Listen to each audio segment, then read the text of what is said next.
Hello everyone. आज के इस वीडियो में हम जानेंगे भूटिया जनजाति के बारे में, जो कि अपने आप में एक महत्वपूर्ण टॉपिक है। भूटिया जनजाति या कोई भी जनजाति है, हम मानव भूगोल के अंतर्गत जैसे कि पढ़ते हैं। और जैसे हम हमारे जीवन में भी होती है कि हम क्या चीज़ें खा रहे हैं, पी रहे हैं, कैसे क्या पहन रहे हैं, कहाँ रह रहे हैं, इस चीज़ का अध्ययन किया जाता है। और हम भी जनजाति, जैसे कि जनजाति जो है, जन मतलब लोग और जाति, हम इसका अध्ययन क्यों करते हैं, क्यों हम कह रहे हैं कि भूटिया जनजाति संस्थाल के लोग भी होते हैं। तो अलग अलग इसलिए इसका अध्ययन होता है कि सबका पहनावा एक जैसा नहीं होता है। कई क्षेत्रों में अलग पहनावा होता है, कई क्षेत्रों में निवास स्थल जो है, क्षेत्र जो है, उस एरिया में पूरा खाना पीना, रहना, व्यवसाय सब अलग अलग होता है। तो इसलिए हम अलग अलग जनजाति के बारे में पढ़ते हैं। तो चलिए बिना देर गुड़े शुरू करते हैं। और अभी तक मेरे चैनल से जुड़े नहीं तो प्लीज़ जुड़ जाइए इस तरह की वीडियो देखने के लिए। तो हम सबसे पहले बात करेंगे भूटिया जनजाति के निवास क्षेत्र, मतलब कि ये कहाँ, मतलब किस एरिया में ये पाए जाते हैं। ठीक है, तो हेडिंग लगाना है निवास क्षेत्र।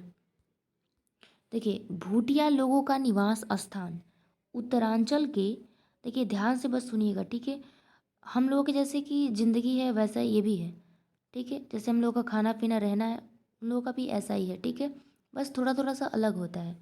तो बस आपको सुनना है, एक बार आप सुन लेते हो तो आपको अच्छे से याद हो जाएगा। तो देखिए, भूटिया लोगों का निवास स्थान उत्तरांचल, उत्तरांचल के अल्मोड़ा जिले का उत्तर पूर्वी भाग है, जिसमें आसकोट और दरमा तहसीलें सम्मिलित है। यदि यही आपको इतना याद रखना है, ठीक है, इतना चीज़ें, आसकोट और दरमा तहसीलें सम्मिलित है, और इधर उत्तरांचल के अल्मोड़ा जिले का उत्तरी पूर्वी भाग है। ठीक है, ये आपको ध्यान रखना पड़ेगा। तो कह रहा है कि यदि आसकोट और कपकोट नगरों को एक सीधी रेखा द्वारा मिला दिया जाए तो इसके पूर्व का त्रिभुजाकार भाग भूट भूट कहलाता है। ठीक है, यानी कि त्रिभुजाकार भाग जो ये इस तरीके का हो जाएगा, मिला देने पे, इस तरीके से मिला देने पे ये त्रिभुज भाग जैसा हो जा रहा है, तो इसी को कहते हैं भूट। तो यही भूट कहलाता है। और ये भूटिया लोगों का स्थान है। इसे ऐसा स्थान जहाँ त्रिभुज जैसा रहेगा, वहाँ पे ये भूटिया लोग निवास करते हैं। ठीक है, यह क्षेत्र काफ़ी उबड़ खाबड़ है। इसमें केवल नदियों की घाटियाँ में ही भूटिया लोगों का निवास पाया जाता है। संपूर्ण भूटिया क्षेत्रफल, देखिए पूरा जो भूटिया लोग हैं उनका क्षेत्रफल रहने का, देखिए 3250 मीटर से 4100 मीटर ऊंचा है, जिसमें कि 5 नदियाँ बहती हैं। देखिए क्या क्या है, क्या क्या नदियाँ, कौन कौन नदियाँ हैं, कृष्णा नदी है, गंगा नदी है, धौली, गौरी, दरमा और काली नदी है। ठीक है, ये 5 नदियाँ हैं, जो कि ये भूटिया जनजाति कहाँ पे रहती है, घाटियों में रहते हैं। ठीक है, ये घाटियों में निवास करते हैं। अच्छा, अब हमने तो निवास स्थल को जान लिया।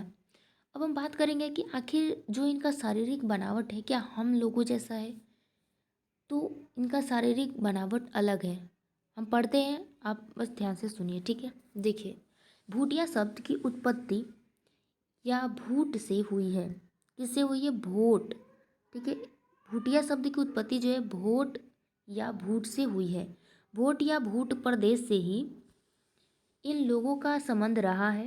शारीरिक रचना की दृष्टि से देखा जाए तो भूटिया भूटिया लोग मध्यम या छोटे कद के, मध्यम कह सकते हैं या छोटे समझ सकते हैं।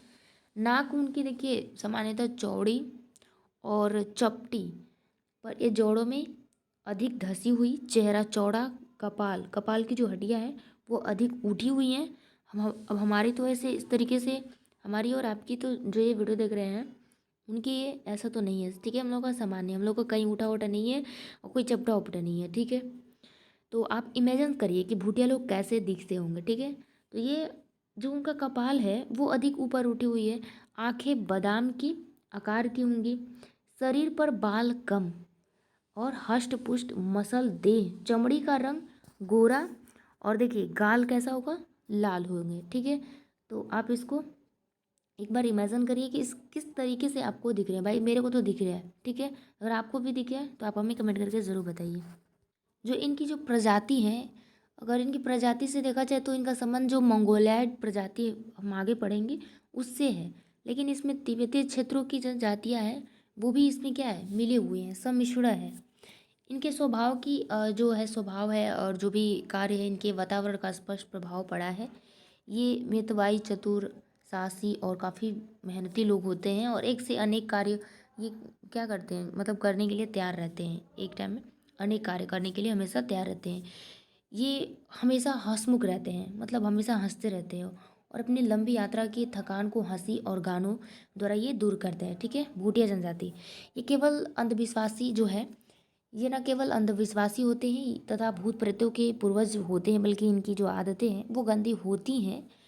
पानी से भी ये घृणा करते हैं और शायद जो है कभी भूत प्रेतों ये मतलब जो है ये कभी मतलब पानी से तो ये घृणा करते ही हैं, लेकिन ये कभी अपने कपड़ों धोते भी नहीं। अब क्या बताएं, ठीक है, कपड़े भी नहीं धोते। अब सोचिए कितने गंदे होंगे। तो ये सीधे साधे निश्चित धार्मिक प्रवृत्ति के होते हैं। प्रतिकूल वातावरण से इन्हें सदैव संघर्ष करना पड़ता है, क्योंकि वातावरण जो है इनका ऐसा रहता है कि कभी कुछ ना घटनाएं होती रहती हैं, तो इस तरीके से संघर्ष करना पड़ता है। हम वो चीज़ें कृषि में पढ़ेंगे। मतलब ये केवल परिश्रमी ही नहीं बल्कि सहनशील भी हैं। एक चीज़ इन लोगों का क्या खराब है कि ये पानी से घृणा करते हैं और शायद ही कभी अपने कपड़ों को धोते हैं। ठीक है, तो ये इन लोगों में ये कमी पाई गई है। और बात करें स्त्रियों की, तो देखिए स्त्रियां भी गोरी होती हैं और हष्टपुष्ट छोटे कद की होती हैं, सामान्य मध्यम कद की भी होती हैं और काफ़ी सुंदर होती हैं। ठीक है, तो ये स्त्रियों के बारे में हो गया। अब हम बात करेंगे, हमने क्या क्या जाना, निवास क्षेत्र को जान लिया और इनकी शारीरिक बनावट के बारे में भी जान लिया। ये दो चीज़ों को तो हमने जान लिया। तीसरा हम जानेंगे बस्तियाँ और घर।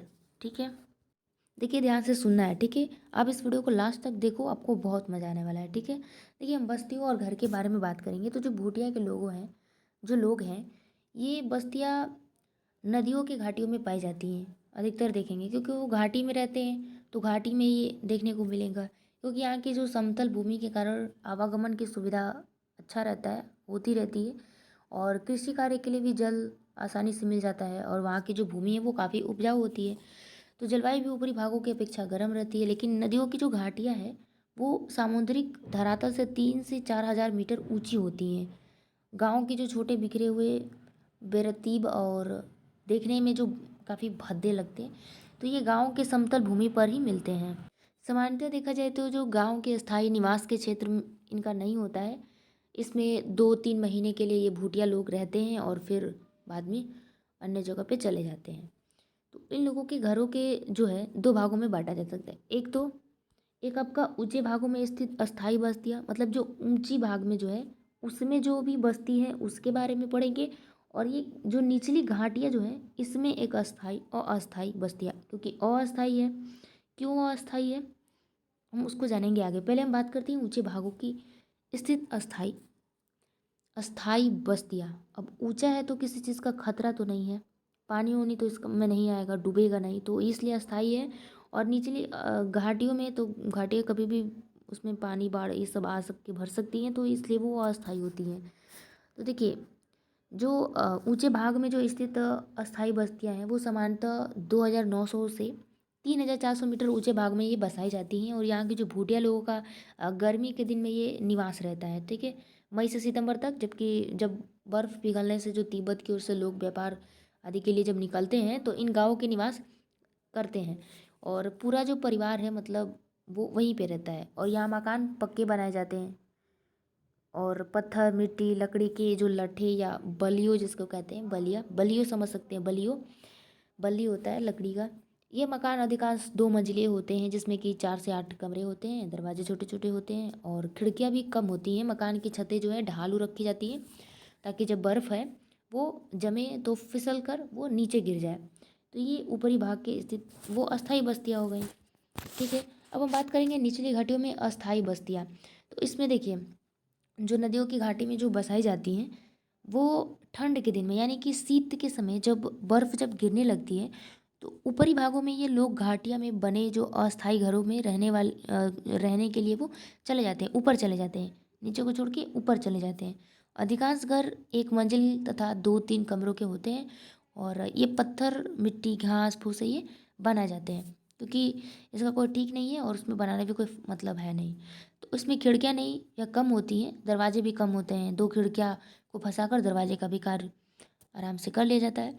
तो एक ही जो वर्ग या कहते हो जाति घाट के जो मकान एक रेखा में बनाए जाते हैं, जिसमें कि खोला, खला या थल कहा जाता है। हरिजन भूटिया के मकान इन लोगों से कुछ दूर बनाए जाते हैं। अस्थायी मकानों में अप्रैल से नवंबर दिसंबर तक रह जाता है।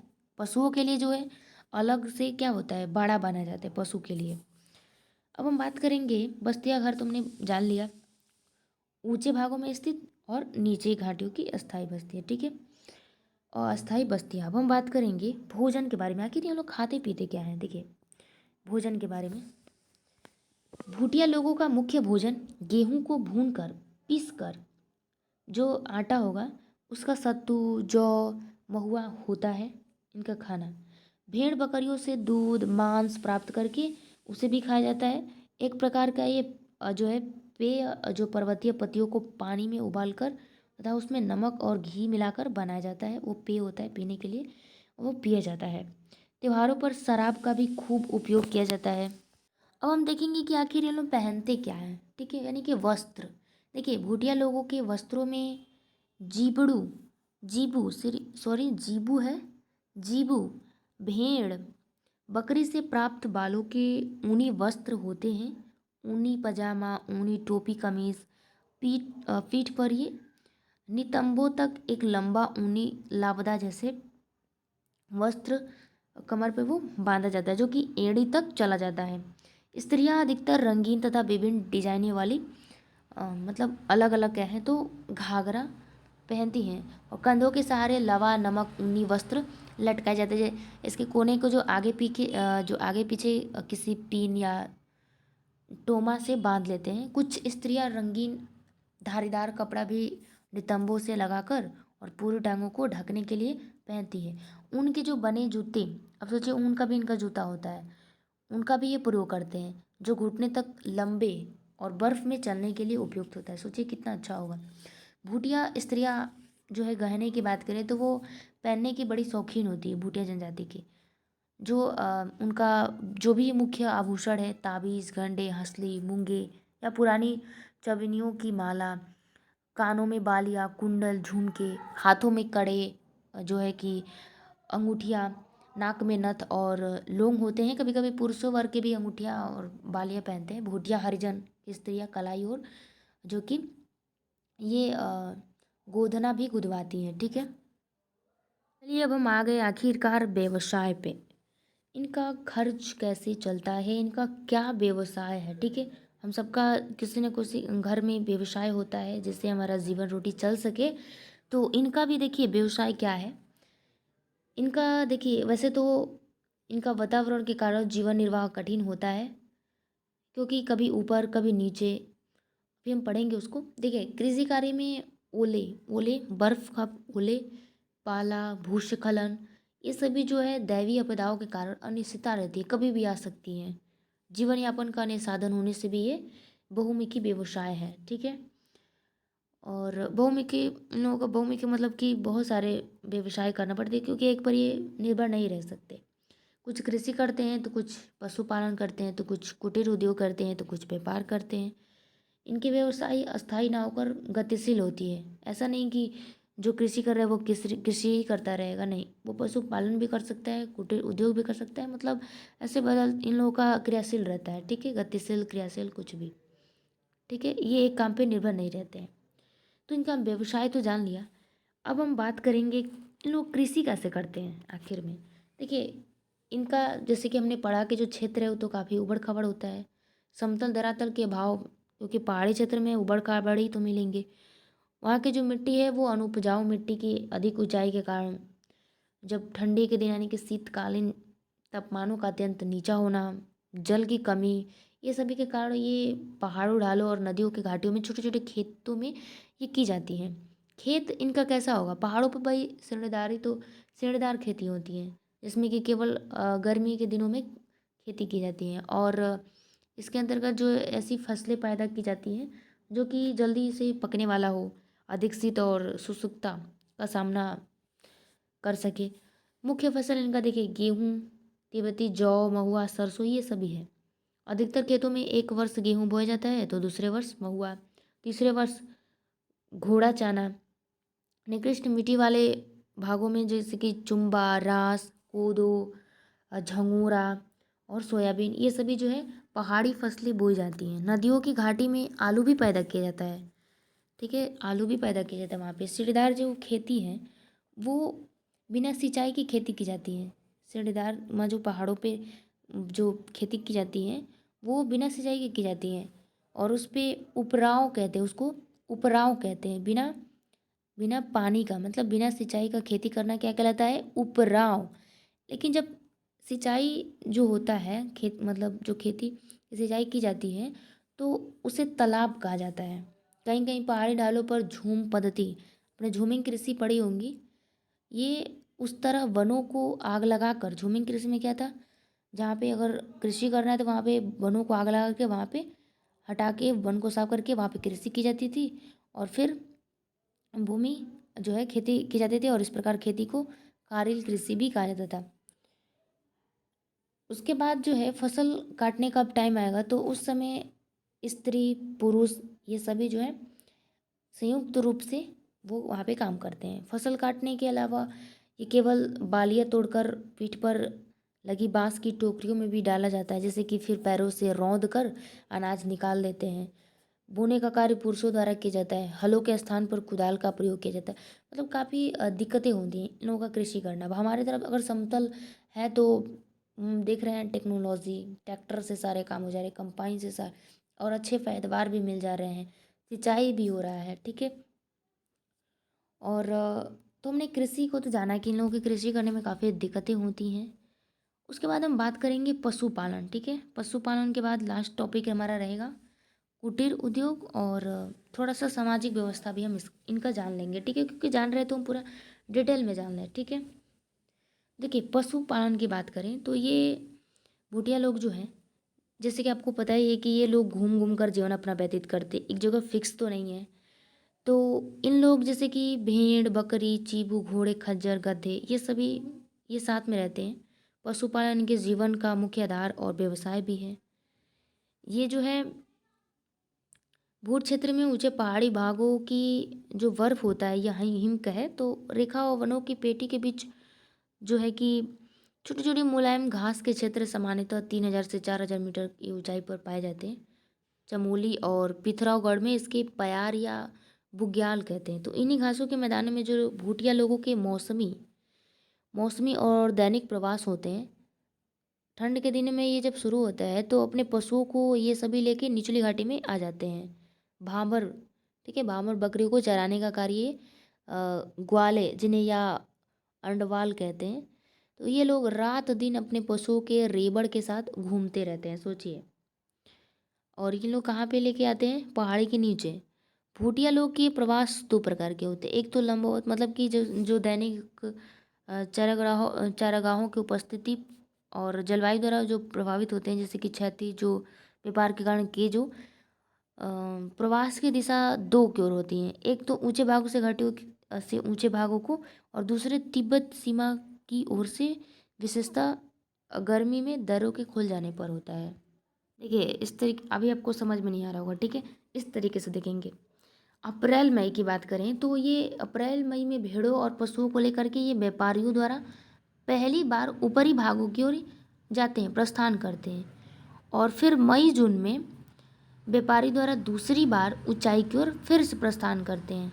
और फिर जून जून जुलाई में भूटिया परिवारों का ऊपरी भागों को ये प्रस्थान करते हैं। फिर जो मध्य सितंबर व्यापारियों का निचले भाग की ओर फिर प्रथम पहला स्थान होता है। और ऊपर जाने के लिए कब? अप्रैल मई और सितंबर में निचले भाग में पहला स्थान। सितंबर के अंत में व्यापारी का निचले भागों पर दूसरा प्रस्थान होता है। और अक्टूबर भूटिया परिवार का निचले भागों की ओर प्रस्थान। मतलब जो शीतकाल समाप्त होता है तो भूटिया लोग अपने स्थायी अधिवासों की ओर फिर से प्रस्थान आरंभ कर देते हैं।